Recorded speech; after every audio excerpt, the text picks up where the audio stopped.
ಅಷ್ಟೇ ಅಲ್ಲದೆ ಮದ್ದೂರಿನಲ್ಲಿ ದಿನನಿತ್ಯ ಹಿಂದೂಗಳು ಅನುಭವಿಸ್ತಾ ಇರೋ ಸಂಕಷ್ಟಗಳ ಬಗ್ಗೆ ಅಲ್ಲಿನ ಅರ್ಚಕರೊಬ್ಬರು ಕೂಡ ಮಾತಾಡಿದ್ದಾರೆ ರಿಪಬ್ಲಿಕ್ ಕನ್ನಡ ಜೊತೆಗೆ. ಬನ್ನಿ ನೋಡಿ, ಪ್ರತಿದಿನವೂ ಕೂಡ ಆಜಾನ್ ಕೂಗ್ತಾರೆ. ಬೆಳಿಗ್ಗೆ 5 ಗಂಟೆಗೆ ಆಜಾನ್ ಕೂಗ್ತಾರೆ. ನಾವೆಲ್ಲರೂ ಕೂಡ ನಿದ್ದೆಯಲ್ಲಿರ್ತೀವಿ. ಆದ್ರೂ ಕೂಡ ನಮ್ಮವರು ಅಂತ ಹೇಳಿ ನಾವು ಯಾವ ಒಂದು ಮಾತು ಆಡೋದಿಲ್ಲ.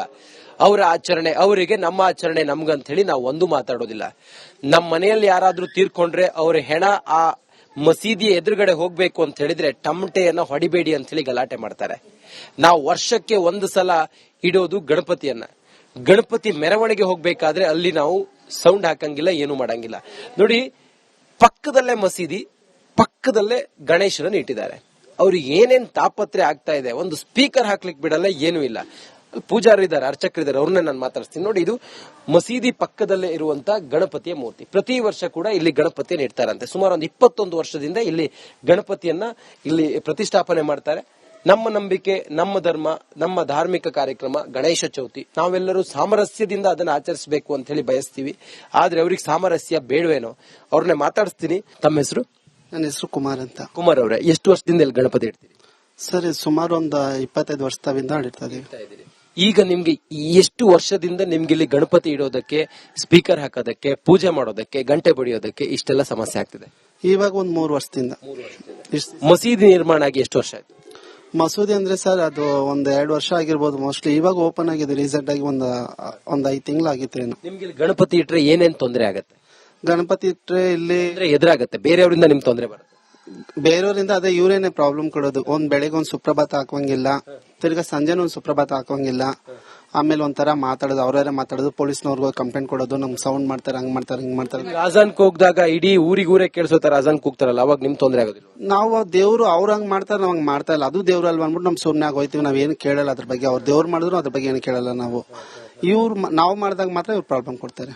ಯಾಕೆ ಅವರಿಗೆ ಇಷ್ಟು ಅಸಹಿಷ್ಣುತೆ? ಯಾಕೆ ಅವರಿಗೆ ಇಷ್ಟೊಂದು ಉರಿ? ಯಾಕೆ ಅವರಿಗೆ ಅದೇನು ಗೊತ್ತಿಲ್ಲ ಸರ್. ನಾವೆಲ್ಲ ಒಂದ್ ಅನ್ಕ ತಿಳ್ಕೊತೀವಿ, ಅವರು ಆತರ ತಿಳ್ಕೋದಿಲ್ಲ. ನೀವು ಒಂದೊಂದು ಅನ್ಕೊಂಡಿದ್ದೀರಿ, ಆದ್ರೆ ಅವ್ರು ನಿಮ್ಮನ್ನು ಒಂದು ಅಂತ ಅನ್ಕೊಂಡಿಲ್ಲ. ಅವ್ರು ಅನ್ಕೊಂಡಿಲ್ಲ, ಆತರ ಅನ್ಕೊಂಡಾಗಿದ್ರೆ ನಾವ್ ಇದ್ ಮಾಡಲ್ಲ. ಅವರು ತುಂಬಾ ಪ್ರಾಬ್ಲಮ್ ಕೊಡ್ತಾರೆ ಸರ್. ನಮ್ ದೇವಸ್ಥಾನ ಹಿಂದ್ಗಡೆ ಇದೆ, ಓಂಶಕ್ತಿ ದೇವಸ್ಥಾನ. ಅಲ್ಲೂ ಕೂಡ ನನ್ಗೆ ಶುಕ್ರವಾರ, ಮಂಗಳವಾರ ಒಂದ್ ಸುಪ್ರಭಾತ ಹಾಕಕ್ ಬಿಡಲ್ಲ, ಒಂದ್ ಪೂಜೆ ಮಾಡಕ್ ಬಿಡಲ್ಲ, ಒಂದ್ ಸೌಂಡ್ ಮಾಡಕ್ ಬಿಡಲ್ಲ. ನಾವು ಹಿಂಗಾದ್ರೆ ನಾವು ನಮ್ಮ ನಂಬಿಕೆಯೊಂದಿಗೆ ನಾವು ಬದುಕೋದು ಹೇಗೆ ಸರ್? ಅದು ಹಿಂಗಾದ್ರೆ ಹಿಂಗಂತ ನನ್ಗೂ ಗೊತ್ತಾಯ್ತಾ ಇಲ್ಲ. ಇನ್ ಮುಂದೆ ಅದ್ ಏನಿದು ಮಿನಿ ಪಾಕಿಸ್ತಾನ ಆಗ್ಬಿಡ್ತದೆ ಅಂತ ನನ್ಗೆ ಅನ್ಸುತ್ತೆ. ಇಲ್ಲೊಂದು ಹೆಚ್ಚು ಕಮ್ಮಿ ಒಂದು 100 ಮನೆ ಇದಾವ ಇಲ್ಲಿ. 100 ಯಾರು ನಮ್ಮವ್ರ? ಅವರೇ ಜಾಸ್ತಿ ಇರೋದು ಸರ್, ಅವರೇ ಜಾಸ್ತಿ ಇರೋದು. ಎಷ್ಟು ವರ್ಷದಿಂದ ಅವ್ರ ಸಂಖ್ಯೆಯಲ್ಲಿ ಜಾಸ್ತಿ ಆಗಿದೆ? ಅವ್ರು ಇವಾಗ ಸರ್, ನಾವು ಕಾಲದಿಂದ ಇದೀವಿ, ನಾವೆಲ್ಲ ಹುಟ್ಟಿ ಬೆಳೆದವ್ರು ಇಲ್ಲೇನೆ. ಸುಮಾರು ನಿಮ್ಗೊಂದ್ ಎಷ್ಟು ವರ್ಷ ಆಗಿದೆ ಇವಾಗ? ನಿಮ್ಗೊಂದ್ ಎಷ್ಟು ವರ್ಷ ಆಗಿರ್ಬೋದು ಈಗ? 34 ವರ್ಷ ನೀವು ಇಲ್ಲಿದ್ರಿ. ನಿಮ್ ತಂದೆ ತಾಯಿ ಎಲ್ಲ ಇಲ್ಲೇ ಇದ್ದವ್ರು? ಎಲ್ಲ ಇಲ್ಲೇ ಇದ್ರು. ನಮ್ ತಂದೆ ತಾಯಿ ಎಲ್ಲ ಇಲ್ಲಿ ಬೆಳೆದವ್ರಿಗೆ ಹಾಗಾದ್ರೆ ಕಿಂಚಿತ್ತಿನ ಕವಡೆ ಕಾಸಿನ ಬೆಲೆ ಇಲ್ವಾ? ಹಾಗಾದ್ರೆ ನಮ್ಮವರು, ನಮ್ ಜನ ಅನ್ನೋ ಒಂದು ಭಾವನೆ ಬೇಡವಾಗ? ಹೌದು ಸರ್, ನಮ್ಗೆ ಇವಾಗ ಅನ್ಯಾಯ ಐತೈತೆ. ನಮ್ಗೆ ಹೊಟ್ಟೆ ಉರಿತೈತೆ. ನಿನ್ನೆ ಮೊನ್ನೆ ಬಂದವ್ರು ನಮ್ಮನ್ನ ಇವಾಗ ಇದ್ ಮಾಡ್ತಾರಲ್ಲ ಅಂದ್ಬಿಟ್ಟು ನಮ್ಗೆ ತುಂಬಾ ನೋವಾಯ್ತೈತೆ. ಹೌದು ಸರ್. ಸರ್ಕಾರಕ್ಕೆ ಏನ್ ಹೇಳ್ತೀರಾ ಸರ್? ಸರ್ಕಾರಕ್ಕೆ ಏನ್ ಸರ್ ಹೇಳಿ, ಎಲ್ಲ ಅವ್ರಿಗೆ ಸಪೋರ್ಟ್ ಮಾಡ್ತಾರೆ. ಈ ಪೊಲೀಸ್ನವ್ರು ಏನ್ ಮಾಡ್ತಾರೆ, ಅವ್ರು ಹೇಳ್ದಂಗೆ ಅವ್ರು ಕೇಳ್ಬೇಕು ಪಾಪ. ಅವ್ರು ಮೇಲಿಂದ ಏನ್ ಆರ್ಡರ್ ಮಾಡ್ತಾರೋ ಅದನ್ನೇ ಅವರು ಕೇಳ್ಬೇಕು ಪೊಲೀಸ್ನವ್ರು. ಷಡ್ಯಂತ್ರ ಅಂತೂ, ಕಲ್ಲು ಹೊಡೆದಿದ್ದಂತೂ ಷಡ್ಯಂತ್ರ. ಹೌದೌದು. ಇದು ಇಲ್ಲೇ ಪಕ್ಕದ ಬೀದಿಯಲ್ಲಿ ಗಣಪತಿ ಇಟ್ಟವರು ಅವರು ಅನುಭವಿಸ್ತಿರುವಂತ ಪ್ರತಿದಿನದ ನರಕ, ನಮ್ಮ ಧಾರ್ಮಿಕ ಭಾವನೆಗೆ ಹೇಗೆಲ್ಲ ಪೆಟ್ಟು ಕೊಡ್ತಾ ಇದ್ದಾರೆ, ನಮ್ಗೆಷ್ಟು, ನಮ್ಮ ನಂಬಿಕೆಗೆ ಇಲ್ಲಿ ಎಷ್ಟು ದ್ರೋಹ ಆಗ್ತಾ ಇದೆ ಅನ್ನೋದ್ರ ಬಗ್ಗೆ ಅವರೆಲ್ಲರೂ ಕೂಡ ಹೇಳ್ತಾ ಇದ್ರು. ಕ್ಯಾಮರಾ ಪರ್ಸನ್ ಮಂಜುನಾಥ್ ಜೊತೆಗೆ ನಾನು ರಂಜಿತ್ ಶಿರಿಯಾರ್, ರಿಪಬ್ಲಿಕ್ ಕನ್ನಡ, ಮದ್ದೂರು. ಮೆರವಣಿಗೆಯಲ್ಲಿ ಭಾಗಿಯಾದ ಹೆಣ್ಣು ಮಕ್ಕಳು, ಘಟನೆಯ ಪ್ರತ್ಯಕ್ಷದರ್ಶಿಗಳು ಕೂಡ ರಿಪಬ್ಲಿಕ್ ಕನ್ನಡದ ಜೊತೆಗೆ ಮಾತಾಡಿದ್ದಾರೆ. ನಿನ್ನೆ ಪ್ರತಿಭಟನೆಯ ಸಂದರ್ಭದಲ್ಲಿ ಪೊಲೀಸರು ಹೊಡೆದ ಬಗ್ಗೆಯೂ ಕೂಡ ಅವರು ಅಳಲನ್ನ ತೋಡಿಕೊಂಡಿದ್ದಾರೆ.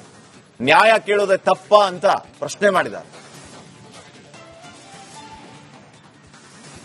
ಗಣೇಶನ ಮೆರವಣಿಗೆ ಬರುವಾಗ ಆ ಪ್ರೊಸೆಷನ್ ನಲ್ಲಿ ಭಾಗಿಯಾದಂತ ಹೆಣ್ಮಕ್ಕಳ ಮೇಲೆ ಕೂಡ ಪೊಲೀಸರು ಹಲ್ಲೆಯನ್ನ ಮಾಡಿದ್ರು. ಕಲ್ಲು ತೂರಾಟ ಆದಂತ ಸಮಯದಲ್ಲಿ ಇಂಜೂರ್ ಆಗಿರುವಂತ ಹೆಣ್ಮಕ್ಳು, ಜೊತೆಗೆ ಈ ಗಣೇಶನ ಚೌತಿಯ ಮೆರವಣಿಗೆ ಇತ್ತಲ್ಲ, ಆ ಸಮಯದಲ್ಲಿ ಏನೇನಾಯ್ತು ಅನ್ನೋದ್ರ ಬಗ್ಗೆ ಆ ಪ್ರತ್ಯಕ್ಷದರ್ಶಿಗಳು ಕೂಡ ಹೌದವರು. ಮಸೀದಿಯ ಕೂಗಳತೆ ದೂರದಲ್ಲಿ ಪಕ್ಕದ ರೋಡಲ್ಲೇ ಗಣಪತಿಯನ್ನ ಕೂರಿಸ್ತಾರೆ. ಆ ಗಣಪತಿಯನ್ನ ಕೂರಿಸಿ ಕಾರ್ಯಕ್ರಮ ಮಾಡಿ ವಿಸರ್ಜನೆ ಆಗ್ಬೇಕು ಅನ್ನೋ ಸಮಯದಲ್ಲಿ ಈ ಘಟನೆ ಆಗಿರೋದು. ಈಗ ನಾ ಮಾತಾಡಿಸ್ತೀನಿ, ಸ್ಥಳೀಯರಿದ್ದಾರೆ, ಅವ್ರು ಮಾತಾಡ್ತೀನಿ. ಅಕ್ಕ, ತಮ್ಮ ಹೆಸರೇನು? ರಮ್ಯಾ ಅಂತ. ತಮ್ಮ ಹೆಸರೇನಮ್ಮ? ಏನಾಯ್ತಕ್ಕ? ನಿಮ್ ಕೈಗೆ ಏನಾಗಿದೆ? ನಾವ್ ನಿನ್ನೆ ಪ್ರತಿಭಟನೆ ಮಾಡಕ್ ಹೋದಾಗ ನಮ್ಗಾಗಿದ್ದ ಅನ್ಯಾಯ ಇಲ್ಲಿ ನೀವು ಈ ಜಾಗದಲ್ಲಿ ಬಿಡ್ಬೇಕಾಗಿರೋದು ನಮ್ಗೆ ಯಾಕೆ ಈ ಜಾಗದಲ್ಲಿ ಬಿಡ್ತಾ ಇಲ್ಲ ನೀವು ಅಂತ ಅಂದ್ಬಿಟ್ಟು ಕುತ್ಕೊಂಡು ಪ್ರತಿಭಟನೆ ಮಾಡಕ್ ಹೋದಾಗ ನಮ್ಗೆ ಅಲ್ಲೇ ಮಾಡಿರೋದು. ಏನಾಗಿದೆ ಅಕ್ಕ ತೋರ್ಸಿ ಕೈ ಕೈ ಪೂರ್ತಿ ಊದ್ಕೊಬಿಟ್ಟಿದೆ, ನೀಲ್ಗಟ್ಬಿಟ್ಟಿದೆ ಪೂರ್ತಿ. ಪೂರ್ತಿ. ನೀವ್ ಏನ್ ಕೇಳಿದ್ರಿ? ನೀವ್ ನ್ಯಾಯ ಕೇಳಿದ್ರಿ ಹೊರತಾಗಿ ನೀವು ಗಲಾಟೆ ಮಾಡಕ್ ಬಂದವರಲ್ಲ. ಏನು ಮಾಡ್ಲಿಲ್ಲ ನಾವು ಅವ್ರ ಹತ್ರ. ನಮ್ಗೆಲ್ಲ ಅನ್ಯಾಯ ಆಗಿದೆ, ಆ ಜಾಗದಲ್ಲಿ ತಾನೇ ನೀವು ಬಿಡ್ಬೇಕು, ನಾವ್ ಅಲ್ಲಿ ತಾನೇ ಹೋರಾಟ ಮಾಡ್ಬೇಕಾಗಿರೋದು, ನೀವ್ ಯಾಕೆ ಅಲ್ಲಿ ಬಿಡ್ತಾ ಇಲ್ಲ ಅಂತ ಕೇಳಿದ್ಕೆ ನಾವು ಅವ್ರು ಹೊಡೆದಿರೋದು. ಮನಸ್ಸೋ ಇಚ್ಛೆ ಹೆಣ್ಮಕ್ಳು ಅಂತ ನೋಡದೆ ಹೊಡೆದಿದ್ದಾರೆ. ಅಕ್ಕ, ನೀವು ಆ ದಿನ ರಾತ್ರಿ ವಿಸರ್ಜನೆ ಸಮಯದಲ್ಲಿ ಮೆರವಣಿಗೆಯಲ್ಲಿದ್ರ? ಇಲ್ಲ, ನಾನು ಇರ್ಲಿಲ್ಲ. ನಮ್ಮ ಯಜಮಾನ್ರು ನಮ್ಮ ಅಣ್ಣ ಎಲ್ಲ ಇದ್ರು. ನಮ್ಮ ಅಣ್ಣಂಗೆ ಏಟ್ ಆಗೈತೆ ಅಂತ ಗೊತ್ತಾದ್ಮೇಲೆ ನಾನು ಅಲ್ಲಿ ಹೋಗಿದ್ದು ಅಷ್ಟೇ. ರಾತ್ರಿ ಹೋದ್ರ ನೀವು? ಹೋಗಿದ್ದೆ ಅಲ್ಲಿ. ಮೆರವಣಿಗೆಯಲ್ಲಿ ಇರ್ಲಿಲ್ಲ, ಆದ್ರೆ ಗಲಾಟೆ ಆದ ನಂತರ ನೀವು ಹೋಗಿದ್ದೆ ಅಲ್ಲಿ. ಪ್ರೀ ಪ್ಲಾನ್ ಎಲ್ಲ ಪ್ರೀ ಪ್ಲಾನ್, ಟೋಟಲ್ ಆಗಿ ಪ್ರೀ ಪ್ಲಾನ್ ಮಾಡಿ. ನಿಮ್ಗೆ ಮೆರವಣಿಗೆ ಬರುತ್ತೆ ಹೊಡಿಬೇಕು ಅಂತೇನೆ ಅವರೆಲ್ಲ ಪ್ರೀ ಪ್ಲಾನ್ ಮಾಡ್ಕೊಂಡ್ ಮಾಡಿದ್ದಾರೆ. ನಾವಿಲ್ಲಿ ಸಾಂಗ್ ಹಾಕಿದ್ರು ಕೂಡ ಇದು ಮುಸ್ಲಿಂ ಅವ್ರ ಮನೆನೆ ಇದೆಲ್ಲ. ಈ ಸಾಂಗ್ ಹಾಕಿರೋದಕ್ಕೂ ಕೂಡ ಅವರೆಲ್ಲ ನಮ್ಮ ಹತ್ರ ಜಗಳಕ್ಕೆ ಬಂದಿದ್ರು. ಯಾಕಿಲ್ ಮೈಕ್ ಹಾಕಿದಿರಾ, ಯಾಕಿಲ್ ಸಾಂಗ್ ಹಾಕಿದಿರಾ ಅಂತ. ಯಾಕೆ ದೇವ್ರ ಸಾಂಗ್ ಹಾಕಿದಿರಾ ನೀವು, ಹಾಕ್ಬಾರ್ದು ಅಂತ ನಾವ್ ಅವ್ರು ಹೇಳಿದ್ರು ಅಂತ ಆ ಮೈಕ್ ನ ಬಿಚ್ಚಿ ಅಲ್ಲಿ ಹಾಕಿದ್ವಿ. ಸರಿ ಆಯ್ತು ಅಂದ್ಬಿಟ್ಟು ಅವತ್ತಿಂದ ನಾವು ಸಾಂಗೇ ಹಾಕ್ಲಿಲ್ಲ. ಇದ್ ನಡೆದಿ ಒಂದ್ ವಾರ ಆಗ್ತಿದೆ. ಒಂದ್ ವಾರದಿಂದನೇ ಅವ್ರು ನಮ್ಮ ಹತ್ರ ಜಗಳಕ್ಕೆ ಬಂದಿದ್ರು ಮುಸ್ಲಿಂ ಅವರು. ನಾವು ಅವ್ರ ಹತ್ರ ಒಂದ್ ಮಾತು. ಎಷ್ಟು ವರ್ಷ ಆಯ್ತು ಇವರು ಈ ಮುಸ್ಲಿಂ ಅವರು ಇಲ್ಲಿದ್ದು? ಎಷ್ಟು ದಿನ ಬಂದು ಇಲ್ಲಿ 2 ವರ್ಷ ಏನೋ ಆಗ್ತಿದೆ ಅಷ್ಟೇ. 2 ವರ್ಷ 3 ವರ್ಷ ಆಗ್ತಿದೆ ಅಷ್ಟೇ. ಇದು ಫಸ್ಟ್ ಇದ್ದು ಬೇರೆಯವ್ರದ್ದು ಮನೆ. ಇದು ಮುಸ್ಲಿಂ ಅವ್ರು ಬಂದು ಇವಾಗ ಜಾಯ್ನ್ ಆಗಿರೋದು ಈ ಮನೆ. ಬಾಡಿಗೆ ಅಲ್ಲ, ಅವರೇ ತಗೊಂಡ್ ಬಂದಿರೋದು ಮನೆಗೆ ಇಲ್ಲಿಗೆ. ಸರ್ಕಾರ ಕೇಳೋದು ಅಷ್ಟೇ, ಟೋಟಲ್ ಆಗಿ ಮುಸ್ಲಿಂ ಅವ್ರಿಗೆ ಸರ್ಕಾರ ನಮ್ ಕೈಲಿ ಐತೇನೋ ಒಂದ್ ಧೈರ್ಯ ಅಷ್ಟೇ, ಬೇರೆ ಏನು ಇಲ್ಲ. ಸರ್ಕಾರ ನಮ್ದು, ನಮ್ಮನ್ನ ಯಾರು ಏನ್ ಮಾಡಕ್ಕಾಗತ್ತೆ ಅನ್ನೋ ಒಂದ್ ಧೈರ್ಯ ಬಿಟ್ರೆ ಬೇರೆ ಏನು ಇಲ್ಲ ಅವ್ರಿಗೆ. ಮನಸೋ ಇಚ್ಛೆ ಪೊಲೀಸರು ಲಾಠಿ ಚಾರ್ಜ್ ಮಾಡಿದಾಗ ಹೆಣ್ಮಕ್ಳು ಅಂತ ಹೇಳಿ ನೋಡದೆ ಹೊಡೆದಿದ್ದಾರೆ. ಅದೊಂದು ವಿಚಾರ ನೋಡಿ. ಇಲ್ಲಿನ ಸುತ್ತಮುತ್ತ ಮಸೀದಿ ಪಕ್ಕದ ಮನೆಯವರು ಇವರೆಲ್ಲ, ಇವರಿಗೆಲ್ಲ ಎಷ್ಟು ಹಿಂಸೆ ಕೊಡ್ತಿದ್ದಾರೆ ಅಂತ ಹೇಳಿದ್ರೆ ಪಾಪ ಅವರು 1-2 ವರ್ಷದಿಂದ ಬಂದವರೆಲ್ಲ ನಮಗೆ ಈ ತರ ಮಾಡ್ತಾರೆ. ಪೊಲೀಸರೇ ಬಂದು ಹಂಗ್ ಮಾಡ್ಬೇಡಿ ಹಿಂಗ್ ಮಾಡ್ಬೇಡಿ ಗಲಾಟೆ ಆಗತ್ತೆ ಅಂತ ಹೇಳ್ತಾರೆ. ನಾವು ವರ್ಷಾನುಗಟ್ಲೆ ಇಲ್ಲಿ ಬದುಕ್ತಾ ಇರೋರು, ನಮ್ಮ ಮಕ್ಕಳೆಲ್ಲ ಇಲ್ಲೇ ಶಾಲೆಗೆ ಹೋಗೋದು, ನಾವಿಲ್ಲಿ ಜೀವನ ಕಂಡ್ಕೊಂಡವ್ರು, ನಮ್ಗೇನ್ ಬೆಲೆ ಬೇಡವಾ ಅಂತ ಹೇಳಿ ಅವರ ಮನೆಯವರೆಲ್ಲ ಕೇಳ್ತಾ ಇದ್ದಾರೆ. ನೋಡುವ ಈ ಹಂತದ ನಂತರವಾದ್ರೂ ಕೂಡ ಈ ಸಮಸ್ಯೆ ಇದು ಏನಾಗುತ್ತೆ, ಯಾವ ಹಂತಕ್ಕೆ ತಲುಪುತ್ತೆ ಅನ್ನೋದನ್ನ ಕಾದು ನೋಡಬೇಕಾಗಿದೆ. ಕ್ಯಾಮ್ರಾ ಪರ್ಸನ್ ಮಂಜುನಾಥ್ ಜೊತೆಗೆ ನಾನು ರಂಜಿತ್ ಶಿರಿಯಾರ್, ರಿಪಬ್ಲಿಕ್ ಕನ್ನಡ, ಮಂಡ್ಯ. ಅಷ್ಟೇ ಅಲ್ಲದೆ ಮದ್ದೂರಿನಲ್ಲಿ ದಿನನಿತ್ಯ ಹಿಂದೂಗಳು ಅನುಭವಿಸ್ತಾ ಇರೋ ಸಂಕಷ್ಟಗಳ ಬಗ್ಗೆ ಅಲ್ಲಿನ ಅರ್ಚಕರೊಬ್ಬರು ಕೂಡ ಮಾತಾಡಿದ್ದಾರೆ ರಿಪಬ್ಲಿಕ್ ಕನ್ನಡ ಜೊತೆಗೆ. ಬನ್ನಿ ನೋಡಿ, ಪ್ರತಿದಿನವೂ ಕೂಡ ಆಜಾನ್ ಕೂಗ್ತಾರೆ. ಬೆಳಿಗ್ಗೆ 5 ಗಂಟೆಗೆ ಆಜಾನ್ ಕೂಗ್ತಾರೆ. ನಾವೆಲ್ಲರೂ ಕೂಡ ನಿದ್ದೆಯಲ್ಲಿರ್ತೀವಿ. ಆದ್ರೂ ಕೂಡ ನಮ್ಮವರು ಅಂತ ಹೇಳಿ ನಾವು ಯಾವ ಒಂದು ಮಾತು ಆಡೋದಿಲ್ಲ. ಅವರ ಆಚರಣೆ ಅವರಿಗೆ, ನಮ್ಮ ಆಚರಣೆ ನಮ್ಗಂತ ಹೇಳಿ ನಾವು ಒಂದು ಮಾತಾಡೋದಿಲ್ಲ. ನಮ್ಮ ಮನೆಯಲ್ಲಿ ಯಾರಾದ್ರೂ ತೀರ್ಕೊಂಡ್ರೆ ಅವರ ಹೆಣ ಆ ಮಸೀದಿ ಎದುರುಗಡೆ ಹೋಗ್ಬೇಕು ಅಂತ ಹೇಳಿದ್ರೆ ಟಮಟೆಯನ್ನ ಹೊಡಿಬೇಡಿ ಅಂತ ಹೇಳಿ ಗಲಾಟೆ ಮಾಡ್ತಾರೆ. ನಾವು ವರ್ಷಕ್ಕೆ 1 ಸಲ ಇಡೋದು ಗಣಪತಿಯನ್ನ. ಗಣಪತಿ ಮೆರವಣಿಗೆ ಹೋಗ್ಬೇಕಾದ್ರೆ ಅಲ್ಲಿ ನಾವು ಸೌಂಡ್ ಹಾಕಂಗಿಲ್ಲ, ಏನು ಮಾಡಂಗಿಲ್ಲ. ನೋಡಿ, ಪಕ್ಕದಲ್ಲೇ ಮಸೀದಿ, ಪಕ್ಕದಲ್ಲೇ ಗಣೇಶನನ್ನ ಇಟ್ಟಿದ್ದಾರೆ. ಅವ್ರಿಗೆ ಏನೇನ್ ತಾಪತ್ರೆ ಆಗ್ತಾ ಇದೆ, ಒಂದು ಸ್ಪೀಕರ್ ಹಾಕ್ಲಿಕ್ಕೆ ಬಿಡಲ್ಲ, ಏನೂ ಇಲ್ಲ. ಪೂಜಾರಿ ಇದ್ದಾರೆ, ಅರ್ಚಕರಿದ್ದಾರೆ, ಅವ್ರನ್ನೇ ನಾನು ಮಾತಾಡ್ತೀನಿ. ನೋಡಿ, ಇದು ಮಸೀದಿ ಪಕ್ಕದಲ್ಲೇ ಇರುವಂತ ಗಣಪತಿಯ ಮೂರ್ತಿ. ಪ್ರತಿ ವರ್ಷ ಕೂಡ ಇಲ್ಲಿ ಗಣಪತಿಯನ್ನು ಇಡ್ತಾರಂತೆ. ಸುಮಾರು ಒಂದು 21 ವರ್ಷದಿಂದ ಇಲ್ಲಿ ಗಣಪತಿಯನ್ನ ಇಲ್ಲಿ ಪ್ರತಿಷ್ಠಾಪನೆ ಮಾಡ್ತಾರೆ. ನಮ್ಮ ನಂಬಿಕೆ, ನಮ್ಮ ಧರ್ಮ, ನಮ್ಮ ಧಾರ್ಮಿಕ ಕಾರ್ಯಕ್ರಮ ಗಣೇಶ ಚೌತಿ. ನಾವೆಲ್ಲರೂ ಸಾಮರಸ್ಯದಿಂದ ಅದನ್ನ ಆಚರಿಸಬೇಕು ಅಂತ ಹೇಳಿ ಬಯಸ್ತೀವಿ. ಆದ್ರೆ ಅವ್ರಿಗೆ ಸಾಮರಸ್ಯ ಬೇಡವೇನೋ. ಅವ್ರನ್ನೇ ಮಾತಾಡಿಸ್ತೀನಿ. ತಮ್ಮ ಹೆಸರು? ನನ್ನ ಹೆಸರು ಕುಮಾರ್ ಅಂತ. ಕುಮಾರ್ ಅವರೇ, ಎಷ್ಟು ವರ್ಷದಿಂದ ಇಲ್ಲಿ ಗಣಪತಿ ಇಡ್ತೀರಿ? ಸರ್, ಸುಮಾರು ಒಂದು 25 ವರ್ಷದಿಂದ ಇಡ್ತಾ ಇದೀವಿ. ಈಗ ನಿಮ್ಗೆ ಎಷ್ಟು ವರ್ಷದಿಂದ ನಿಮ್ಗೆ ಇಲ್ಲಿ ಗಣಪತಿ ಇಡೋದಕ್ಕೆ, ಸ್ಪೀಕರ್ ಹಾಕೋದಕ್ಕೆ, ಪೂಜೆ ಮಾಡೋದಕ್ಕೆ, ಗಂಟೆ ಬಡಿಯೋದಕ್ಕೆ ಇಷ್ಟೆಲ್ಲ ಸಮಸ್ಯೆ ಆಗ್ತಿದೆ? ಇವಾಗ ಒಂದು 3 ವರ್ಷದಿಂದ. ಮಸೀದಿ ನಿರ್ಮಾಣ ಆಗಿ ಎಷ್ಟು ವರ್ಷ ಆಯ್ತು? ಮಸೂದಿ ಅಂದ್ರೆ ಸರ್ ಅದು ಒಂದು 2 ವರ್ಷ ಆಗಿರ್ಬೋದು ಮೋಸ್ಟ್ಲಿ. ಇವಾಗ ಓಪನ್ ಆಗಿದೆ ರೀಸೆಂಟ್ ಆಗಿ ಒಂದು 5 ತಿಂಗಳಾಗಿತ್ತು. ಏನು ನಿಮ್ಗೆ ಗಣಪತಿ ಇಟ್ರೆ ಏನೇನ್ ತೊಂದರೆ ಆಗತ್ತೆ? ಗಣಪತಿ ಇಟ್ರೆ ಇಲ್ಲಿ ಎದುರಾಗತ್ತೆ, ಬೇರೆಯವರಿಂದ ನಿಮ್ ತೊಂದರೆ ಬರುತ್ತೆ. ಬೇರೆಯವರಿಂದ ಅದೇ ಇವರೇನೆ ಪ್ರಾಬ್ಲಮ್ ಕೊಡೋದು. ಬೆಳಿಗ್ಗೆ ಒಂದು ಸುಪ್ರಭಾತ ಹಾಕುವಂಗಿಲ್ಲ, ತಿರ್ಗಾ ಸಂಜೆನೂ ಒಂದು ಸುಪ್ರಭಾತ ಹಾಕುವಂಗಿಲ್ಲ. ಆಮೇಲೆ ಒಂಥರ ಮಾತಾಡೋದು, ಅವರೇ ಮಾತಾಡೋದು, ಪೊಲೀಸ್ನವ್ರಿಗೆ ಕಂಪ್ಲೇಂಟ್ ಕೊಡೋದು, ನಮ್ಗೆ ಸೌಂಡ್ ಮಾಡ್ತಾರೆ, ಹಂಗ್ ಮಾಡ್ತಾರೆ, ಹಿಂಗ್ ಮಾಡ್ತಾರೆ. ಆಜಾನ್ ಕೂಗ್ದಾಗ ಇಡೀ ಊರಿಗೂರೇ ಕೇಳಿಸೋತಾರ ಆಜಾನ್ ಕೂಗ್ತಾರಲ್ಲ, ಅವಾಗ ನಿಮ್ ತೊಂದರೆ ಆಗೋದಿಲ್ಲ? ನಾವು ದೇವ್ರು ಅವ್ರ ಹಂಗ್ ಮಾಡ್ತಾರೆ, ನಾವ್ ಹಂಗ್ ಮಾಡ್ತಾ ಇಲ್ಲ. ಅದು ದೇವ್ರು ಅಲ್ವಾ ಅನ್ಬಿಟ್ಟು ನಮ್ ಸುಮ್ನೆ ಆಗೋಯ್ತೀವಿ. ನಾವ್ ಏನು ಕೇಳಲ್ಲ ಅದ್ರ ಬಗ್ಗೆ. ಅವ್ರ ದೇವ್ರು ಮಾಡಿದ್ರು ಅದ್ರ ಬಗ್ಗೆ ಏನು ಕೇಳಲ್ಲ ನಾವು. ನಾವು ಮಾಡಿದಾಗ ಮಾತ್ರ ಇವ್ರು ಪ್ರಾಬ್ಲಮ್ ಕೊಡ್ತಾರೆ. ಯಾಕೆ ಅವರಿಗೆ ಇಷ್ಟು ಅಸಹಿಷ್ಣುತೆ? ಯಾಕೆ ಅವರಿಗೆ ಇಷ್ಟೊಂದು ಉರಿ? ಯಾಕೆ ಅವ್ರಿಗೆ ಅದೇನು ಗೊತ್ತಿಲ್ಲ ಸರ್. ನಾವೆಲ್ಲ ಒಂದನ್ಕ ತಿಳ್ಕೊತೀವಿ, ಅವರು ಆತರ ತಿಳ್ಕೋದಿಲ್ಲ. ನೀವು ಒಂದೊಂದು ಅನ್ಕೊಂಡಿದ್ದೀರಿ, ಆದ್ರೆ ಅವ್ರು ನಿಮ್ಮನ್ನು ಒಂದೊಂದು ಅನ್ಕೊಂಡಿಲ್ಲ. ಅವ್ರು ಅನ್ಕೊಂಡಿಲ್ಲ, ಆತರ ಅನ್ಕೊಂಡಾಗಿದ್ರೆ ನಾವ್ ಇದ್ ಮಾಡಲ್ಲ. ಅವರು ತುಂಬಾ ಪ್ರಾಬ್ಲಮ್ ಕೊಡ್ತಾರೆ ಸರ್. ನಮ್ ದೇವಸ್ಥಾನ ಹಿಂದ್ಗಡೆ ಇದೆ, ಓಂ ಶಕ್ತಿ ದೇವಸ್ಥಾನ. ಅಲ್ಲೂ ಕೂಡ ನನ್ಗೆ ಶುಕ್ರವಾರ ಮಂಗಳವಾರ ಒಂದು ಸುಪ್ರಭಾತ ಹಾಕಕ್ ಬಿಡಲ್ಲ. ಒಂದ್ ಪೂಜೆ ಮಾಡಕ್ ಬಿಡಲ್ಲ, ಒಂದ್ ಸೌಂಡ್ ಮಾಡಕ್ ಬಿಡಲ್ಲ. ನಾವು ಹಿಂಗಾದ್ರೆ ನಾವು ನಮ್ಮ ನಂಬಿಕೆಯೊಂದಿಗೆ ನಾವು ಬದುಕೋದು ಹೇಗೆ ಸರ್? ಅದು ಹಿಂಗಾದ್ರೆ ಹಿಂಗಂತ ನನ್ಗೂ ಗೊತ್ತಾಯ್ತಾ ಇಲ್ಲ. ಇನ್ ಮುಂದೆ ಅದು ಏನಿದು ಮಿನಿ ಪಾಕಿಸ್ತಾನ ಆಗ್ಬಿಡ್ತದೆ ಅಂತ ನನ್ಗನ್ಸುತ್ತೆ. ಇಲ್ಲೊಂದು ಹೆಚ್ಚು ಕಮ್ಮಿ ಒಂದು 100 ಮನೆ ಇದಾವ ಇಲ್ಲಿ 100 ಯಾರು ನಮ್ಮವ್ರ ಅವರೇ ಜಾಸ್ತಿ ಇರೋದು ಸರ್, ಅವರೇ ಜಾಸ್ತಿ ಇರೋದು. ಎಷ್ಟು ವರ್ಷದಿಂದ ಅವ್ರ ಸಂಖ್ಯೆಯಲ್ಲಿ ಜಾಸ್ತಿ ಆಗಿದೆ? ಅವ್ರು ಇವಾಗ ಸರ್ ನಾವು ಕಾಲದಿಂದ ಇದೀವಿ, ನಾವೆಲ್ಲ ಹುಟ್ಟಿ ಬೆಳೆದವ್ರು ಇಲ್ಲೇನೆ. ಸುಮಾರು ನಿಮ್ಗೊಂದು ಎಷ್ಟು ವರ್ಷ ಆಗಿದೆ ಇವಾಗ? ನಿಮ್ಗೊಂದು ಎಷ್ಟು ವರ್ಷ ಆಗಿರ್ಬೋದು ಈಗ? 34 ವರ್ಷ ನೀವು ಇಲ್ಲೇ ನಿಮ್ ತಂದೆ ತಾಯಿ ಎಲ್ಲ ಇಲ್ಲೇ ಇದ್ದವ್ರು? ಎಲ್ಲ ಇಲ್ಲೇ ಇದ್ರು. ನಮ್ ತಂದೆ ತಾಯಿ ಎಲ್ಲ ಇಲ್ಲೇ ಬೆಳೆದವ್ರಿಗೆ ಹಾಗಾದ್ರೆ ಕಿಂಚಿತ್ತಿನ ಕವಡೆ ಕಾಸಿನ ಬೆಲೆ ಇಲ್ವಾ? ಹಾಗಾದ್ರೆ ನಮ್ಮವರು ನಮ್ ಜನ ಅನ್ನೋ ಒಂದು ಭಾವನೆ ಬೇಡವಾಗ? ಹೌದು ಸರ್, ನಮ್ಗೆ ಇವಾಗ ಅನ್ಯಾಯ ಆಯ್ತೈತೆ, ನಮ್ಗೆ ಹೊಟ್ಟೆ ಉರಿತೈತೆ. ಮೊನ್ನೆ ಬಂದವ್ರು ನಮ್ಮನ್ನ ಇವಾಗ ಇದ್ ಮಾಡ್ತಾರಲ್ಲ ಅಂದ್ಬಿಟ್ಟು ನಮ್ಗೆ ತುಂಬಾ ನೋವಾಯ್ತೈತೆ. ಹೌದು ಸರ್. ಸರ್ಕಾರಕ್ಕೆ ಏನ್ ಹೇಳ್ತೀರಾ ಸರ್? ಸರ್ಕಾರಕ್ಕೆ ಏನ್ ಸರ್ ಹೇಳಿ, ಎಲ್ಲ ಅವ್ರಿಗೆ ಸಪೋರ್ಟ್ ಮಾಡ್ತಾರೆ. ಈ ಪೊಲೀಸ್ನವ್ರು ಏನ್ ಮಾಡ್ತಾರೆ, ಅವ್ರು ಹೇಳ್ದಂಗೆ ಅವ್ರು ಕೇಳ್ಬೇಕು ಪಾಪ.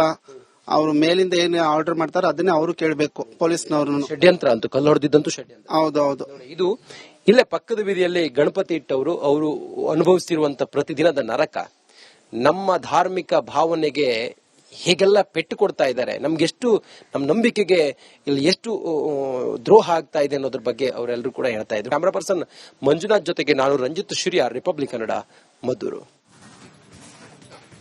ಮೆರವಣಿಗೆಯಲ್ಲಿ ಭಾಗಿಯಾದ ಹೆಣ್ಣು ಮಕ್ಕಳು, ಘಟನೆಯ ಪ್ರತ್ಯಕ್ಷದರ್ಶಿಗಳು ಕೂಡ ರಿಪಬ್ಲಿಕ್ ಕನ್ನಡದ ಜೊತೆಗೆ ಮಾತಾಡಿದ್ದಾರೆ. ನಿನ್ನೆ ಪ್ರತಿಭಟನೆಯ ಸಂದರ್ಭದಲ್ಲಿ ಪೊಲೀಸರು ಹೊಡೆದ ಬಗ್ಗೆಯೂ ಕೂಡ ಅವರು ಅಳಲನ್ನ ತೋಡಿಕೊಂಡಿದ್ದಾರೆ. ನ್ಯಾಯ ಕೇಳೋದೇ ತಪ್ಪಾ ಅಂತ ಪ್ರಶ್ನೆ ಮಾಡಿದ್ದಾರೆ. ಗಣೇಶನ ಮೆರವಣಿಗೆ ಬರುವಾಗ ಆ ಪ್ರೊಸೆಷನ್ ನಲ್ಲಿ ಭಾಗಿಯಾದಂತ ಹೆಣ್ಮಕ್ಕಳ ಮೇಲೆ ಕೂಡ ಪೊಲೀಸರು ಹಲ್ಲೆಯನ್ನ ಮಾಡಿದ್ರು. ಕಲ್ಲು ತೂರಾಟ ಆದಂತ ಸಮಯದಲ್ಲಿ ಇಂಜೂರ್ ಆಗಿರುವಂತ ಹೆಣ್ಮಕ್ಳು, ಜೊತೆಗೆ ಈ ಗಣೇಶನ ಚೌತಿಯ ಮೆರವಣಿಗೆ ಇತ್ತಲ್ಲ, ಆ ಸಮಯದಲ್ಲಿ ಏನೇನಾಯ್ತು ಅನ್ನೋದ್ರ ಬಗ್ಗೆ ಆ ಪ್ರತ್ಯಕ್ಷದರ್ಶಿಗಳು ಕೂಡ ಹೌದವರು. ಮಸೀದಿಯ ಕೂಗಳತೆ ದೂರದಲ್ಲಿ ಪಕ್ಕದ ರೋಡಲ್ಲೇ ಗಣಪತಿಯನ್ನ ಕೂರಿಸ್ತಾರೆ. ಆ ಗಣಪತಿಯನ್ನ ಕೂರಿಸಿ ಕಾರ್ಯಕ್ರಮ ಮಾಡಿ ವಿಸರ್ಜನೆ ಆಗ್ಬೇಕು ಅನ್ನೋ ಸಮಯದಲ್ಲಿ ಈ ಘಟನೆ ಆಗಿರೋದು. ಈಗ ಮಾತಾಡಿಸ್ತೀನಿ, ಸ್ಥಳೀಯರಿದ್ದಾರೆ, ಅವ್ರು ಮಾತಾಡಿಸ್ತೀನಿ. ಅಕ್ಕ, ತಮ್ಮ ಹೆಸರೇನು? ರಮ್ಯಾ ಅಂತ. ತಮ್ಮ ಹೆಸರೇನಮ್ಮ? ಏನಾಯ್ತಕ್ಕ, ನಿಮ್ ಕೈಗೆ ಏನಾಗಿದೆ? ನಾವ್ ನಿನ್ನೆ ಪ್ರತಿಭಟನೆ ಮಾಡಕ್ ಹೋದಾಗ ನಮ್ಗಾಗಿದ್ದ ಅನ್ಯಾಯ ಇಲ್ಲಿ ನೀವು ಈ ಜಾಗದಲ್ಲಿ ಬಿಡ್ಬೇಕಾಗಿರೋದು, ನಮ್ಗೆ ಯಾಕೆ ಈ ಜಾಗದಲ್ಲಿ ಬಿಡ್ತಾ ಇಲ್ಲ ನೀವು ಅಂತ ಅಂದ್ಬಿಟ್ಟು ಕುತ್ಕೊಂಡು ಪ್ರತಿಭಟನೆ ಮಾಡಕ್ ಹೋದಾಗ ನಮ್ಗೆ ಅಲ್ಲೇ ಮಾಡಿರೋದು. ಏನಾಗಿದೆ ಅಕ್ಕ, ತೋರ್ಸಿ. ಕೈ ಪೂರ್ತಿ ಊದ್ಕೋಬಿಟ್ಟಿದೆ, ನೀಲ್ಗಟ್ಬಿಟ್ಟಿದೆ ಪೂರ್ತಿ. ಪೂರ್ತಿ. ನೀವ್ ಏನ್ ಕೇಳಿದ್ರಿ? ನೀವ್ ನ್ಯಾಯ ಕೇಳಿದ್ರಿ ಹೊರತಾಗಿ ನೀವು ಗಲಾಟೆ ಮಾಡಕ್ ಬಂದವರಲ್ಲ. ಏನು ಮಾಡ್ಲಿಲ್ಲ ನಾವು ಅವ್ರ ಹತ್ರ. ನಮ್ಗೆಲ್ಲನೇ ಆಗಿದೆ, ಆ ಜಾಗದಲ್ಲಿ ತಾನೇ ನೀವು ಬಿಡ್ಬೇಕು, ನಾವ್ ಅಲ್ಲಿ ತಾನೇ ಹೋರಾಟ ಮಾಡ್ಬೇಕಾಗಿರೋದು, ನೀವ್ ಯಾಕೆ ಅಲ್ಲಿ ಬಿಡ್ತಾ ಇಲ್ಲ ಅಂತ ಕೇಳಿದ್ಕೆ ನಾವು ಅವ್ರು ಹೊಡೆದಿರೋದು. ಮನಸ್ಸು ಹೆಚ್ಚು ಹೆಣ್ಮಕ್ಳು ಅಂತ ನೋಡದೆ ಹೊಡೆದಿದ್ದಾರೆ. ಅಕ್ಕ, ನೀವು ಆ ದಿನ ರಾತ್ರಿ ವಿಸರ್ಜನೆ ಸಮಯದಲ್ಲಿ ಮೆರವಣಿಗೆಯಲ್ಲಿದ್ರ?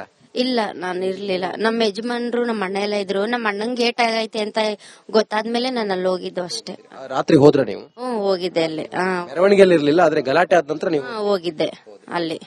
ಪ್ರೀ ಪ್ಲಾನ್, ಎಲ್ಲ ಪ್ರೀ ಪ್ಲಾನ್, ಟೋಟಲ್ ಆಗಿ ಪ್ರೀ ಪ್ಲಾನ್ ಮಾಡಿ. ನಿಮ್ಗೆ ಮೆರವಣಿಗೆ ಬರುತ್ತೆ ಹೊಡಿಬೇಕು ಅಂತೇನೆ ಅವರೆಲ್ಲ ಪ್ರೀ ಪ್ಲಾನ್ ಮಾಡ್ಕೊಂಡ್ ಮಾಡಿದ್ದಾರೆ. ನಾವಿಲ್ಲಿ ಸಾಂಗ್ ಹಾಕಿದ್ರು ಕೂಡ ಇದು ಮುಸ್ಲಿಂ ಅವ್ರ ಮನೆನೆ ಇದೆಲ್ಲ.